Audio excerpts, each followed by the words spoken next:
Note o tipo de gente que vocês estão pondo no governo brasileiro. Vocês estão entregando o destino do país, o destino das nossas crianças, na mão de pessoas imaturas, neuróticas, às vezes psicóticas, gravemente lesadas do ponto de vista intelectual e moral.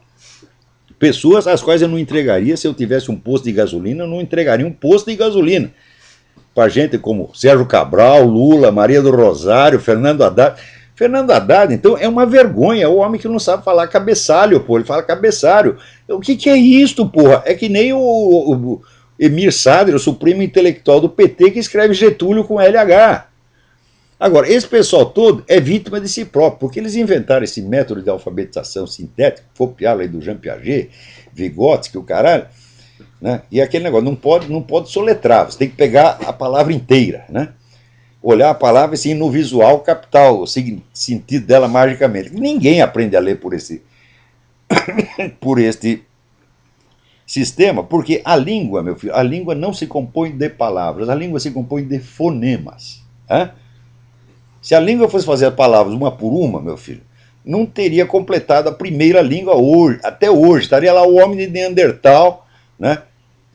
Tentando. Se não fosse o sistema fônico, não tinha palavra, porra. Então o que você tem que aprender, em primeiro lugar, não é palavra inteira, é fonema, sílaba.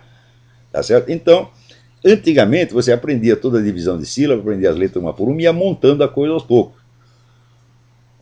E gradativamente você ia pegando as articulações entre os sons do idioma. Né? Então você tinha, como diz Dante, a gramática é a construção material da linguagem.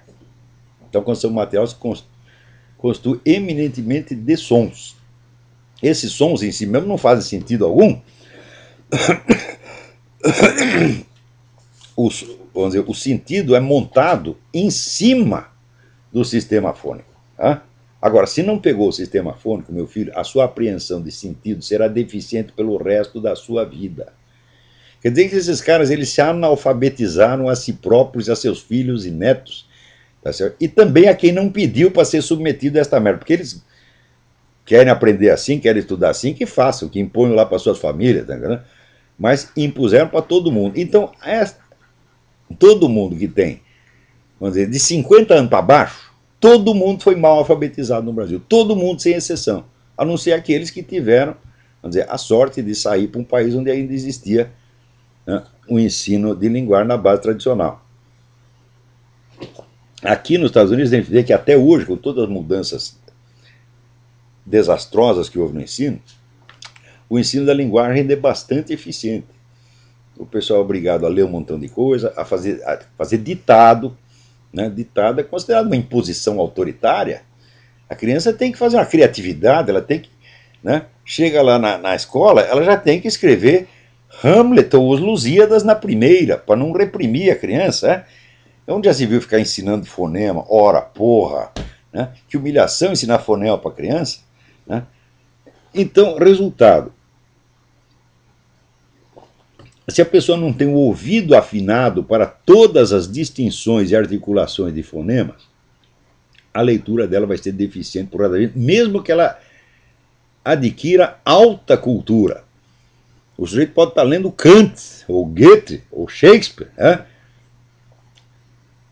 A compreensão dele ainda será deficiente. Então eu recomendo às pessoas, olha, você é professor universitário, você é jornalista, etc, etc. Né? Você vai, claro que você vai ter que adquirir a cultura superior, mas também você vai ter que voltar atrás e aprender a tomar ditado.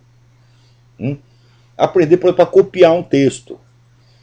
Porque, ver, o ensino na Idade Média, que começava aos 14, 15 anos, que eu acho certo, né? Ele, em primeiro lugar, ensinava o sujeito a copiar um texto. Copiar ou de outro texto, ou copiar por ditado. E ficava naquilo anos a fio. Como se faz na China até hoje. Por que você acha que a garotada chinesa, em todo lugar que vai o chinês, ele tira os primeiros lugares nas universidades, na escola média, etc. Por quê? Porque aprendeu assim desde o início. O sujeito, para começar, vamos dizer, para ele dar um peido em língua chinesa, para ele dizer, mãe, quer um sorvete, ele tem que aprender 5.000 fonemas, aprender de cor. E daí o pessoal vem, os teóricos, e fala mal da decoreba. Digo, olha aí, meu filho, a decoreba chinesa como rende. Agora vocês com as suas teorias científicas idiota, tá entendendo? Criado para Piaget, eu já mostrei que Piaget é um cretino sobre vários aspectos, embora não seja cretino sempre, mas comete cretinices assim, imperdoáveis, vamos dizer, imperdoáveis num professor de ginásio, quanto mais num sujeito que pretende ser o educador da humanidade. E como educador, a Piaget tem que ser jogado no lado do lixo. Né? É verdade que depois veio o Feuerstein, deu lá uma recalchutada no Piaget, até está funcionando um pouquinho. Mas não se iludam que a mera aquisição de cultura superior vai corrigir deficiências de base que estão na sua apreensão auditiva dos fonemas. Não vai corrigir, você vai ter que voltar lá e aprender tudo. Porque vocês estão que nem um garoto que aprendeu a andar de bicicleta antes de aprender a andar a pé. Sempre vai ter um problema de movimento, né? Então um dia você vai ter que descer da bicicleta, meu filho, e aprender a andar a pé, né? Como todo mundo, ou como o chinês lá, aprendendo fonema por fonema, humildemente, anos a fio, decorando, porque, veja, inclusive as pessoas às vezes reclamam, né? Elas querem a explicação do sentido das leis da gramática. Meu Deus do céu, as leis da gramática não precisam fazer sentido. Elas são, vamos dizer, são articulações consolidadas pelo costume, pelo geral, ao longo dos tempos. E você tem que decorar isso para você poder entrar no jogo. Então, vamos dizer, as peças materiais do jogo não fazem sentido em si. Mas você pegar um jogo de xadrez, né, a peça pode ser feita de madeira, de marfim, de ferro, de plástico, do raio que eu parta. E pode ter 1000 formas diferentes. As formas não têm que ter sentido. Eu, outro dia, tenho aqui uma amiga, a professora Margarita. Na casa da Margarita tem lá um jogo de xadrez que você construiu com peças de automóvel, com arruelas, né? Porcas, parafusos e arruelas. E ficou legal, né? Nada se parece com nada. Né? Você olha o cavalo se parece tanto com o cavalo quanto com o colibri. Mas está no lugar certo, então funciona. Então, o substrato material da linguagem, meu filho, ele não precisa fazer sentido.